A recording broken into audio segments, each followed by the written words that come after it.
महाराज जी, टीला जी ने भी अपने देह का त्याग नहीं किया। आप लोगों को सुनकर बड़ा आश्चर्य होगा, हमारे संतों में कई संत ऐसे हुए जो अजर अमर हैं। जैसे श्री पैहारी जी महाराज ने भी देह त्याग नहीं किया। गलता गद्दी के संस्थापक श्री कृष्णदास पैहारी जी महाराज भी सशरीर आज भी विराजमान है। अधिकारी महापुरुषों को उनका दर्शन होता है। बाबा जानते होंगे, बड़ी गुफा वाले, जानकी कुंड बड़ी गुफा वाले श्री सदगुरु श्री रणछोड़ दास जी महाराज, रणछोड़ दास जी महाराज को दर्शन हुआ था पैहारी जी का, और पैहारी जी ने उन्हें उनके ऊपर कृपा की। ये बहुत प्रसिद्ध बात है। हमारे पूज्य गुरुदेव श्री पहाड़ी बाबा महाराज को भी पैहारी जी का दर्शन हुआ था। माने उन संतों का हमने दर्शन किया जिन्हें पैहारी जी का प्रत्यक्ष दर्शन हुआ। पैहारी जी हिमाचल प्रदेश की गुफा में अंतर्धान हो गए सशरीर, और आज भी अधिकारी लोगों को उनका दर्शन प्राप्त हुआ। उनके रघुनाथ जी कुल्लू में आज भी विराजमान है। कुल्लू मनाली का दशहरा प्रसिद्ध है। रघुनाथ जी की शोभा यात्रा निकलती है, बड़ी अद्भुत शोभा होती है। तो ये कोटपुतली है, कोटपुतली है ना राजस्थान में। कोटपुतली के पास एक गांव है प्रयागपुरा, वहाँ एक संत रहते श्रीमंत मणिराम दास जी महाराज, अच्छे महात्मा है, त्यागी महात्मा। वो एक बार ले गए थे, वहां से हम लोग टीला जी की भजन स्थली में गए। तो महाराज जी पूरा क्षेत्र रेतीला क्षेत्र, राजस्थान में रेत ही रेत है वहाँ, और गर्मी का समय था महाराज, भयंकर गर्मी थी। कोसों तक कोई पेड़ पौधा नहीं हो महाराज, कहीं कहीं वही खेजड़ी के पेड़ और बाकी रेत ही रेत। आज टीला इधर, कल टीला उधर से उधर हो गया, रेत का पहाड़। तो वहां हम लोग गए, कुछ पैदल भी चलना पड़ा। ऊपर चढ़ कर के जब गए तो वहां पर इतना विशाल पीलू का वृक्ष था, झाड़ था, कि उस वृक्ष के नीचे 50 मूर्ति का आसन लग जाए, इतना बड़ा पीलू का झाड़ ऊंचाई पर।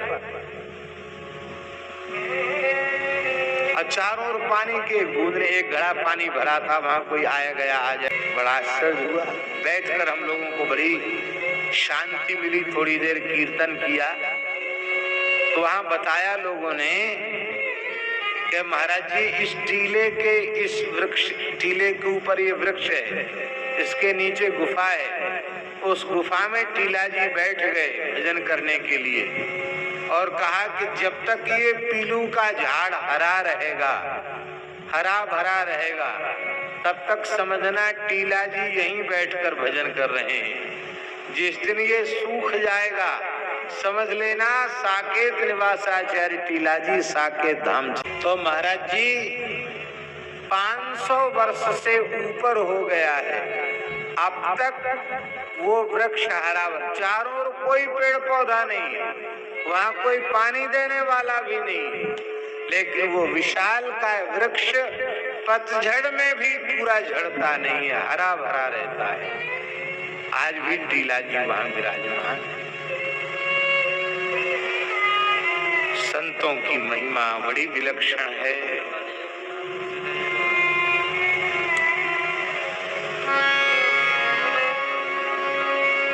श्री टीला जी महाराज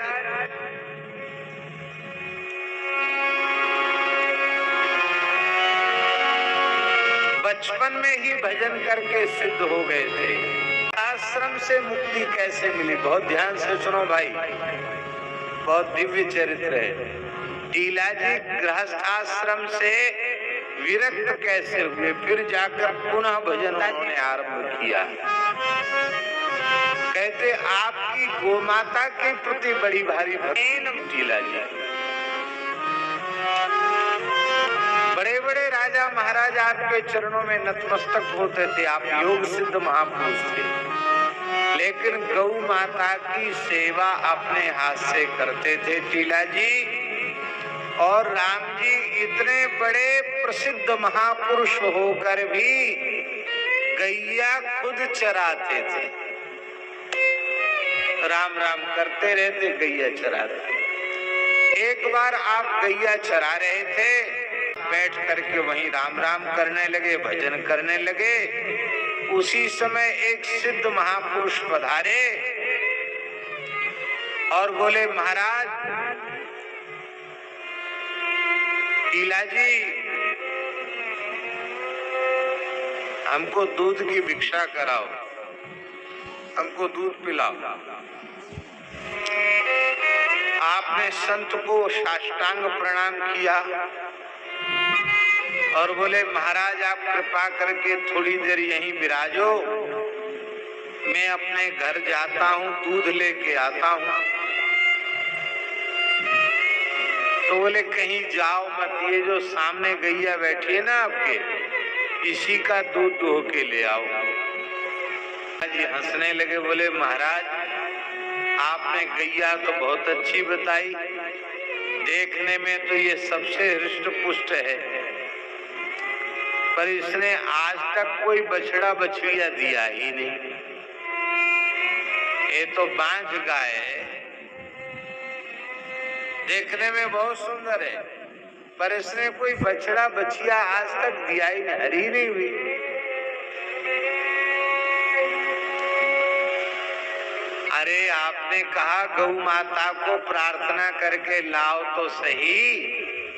आपने गौ को प्रणाम किया, बोले, देखो बाबा आए हैं, इनको दूध की भिक्षा चाहिए। सुनते ही गौ माता उठ के खड़ी हो गई, बाबा जी के पास आ गई, फेरा और कमंडल दे दिया टीला जी के हाथ में। कहा, माता जी भूख लगी है, दूध पिलाओ।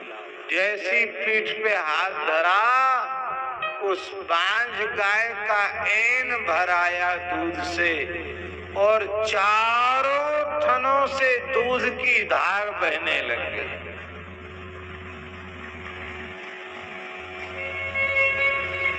आपने झिककर दूध पिया और बचा हुआ दूध टीला जी को दे दिया, बोले पी जाओ। वो संत कोई दूसरे नहीं थे, वो इस वेश में श्री पैहारी जी महाराज ही प्रकट हुए। सब सिद्धियां प्राप्त हो गई, भगवत प्रेम प्रकाशित हो गया, पैहारी जी अंतर्धान हो गए और फिर आप लौट करके घर नहीं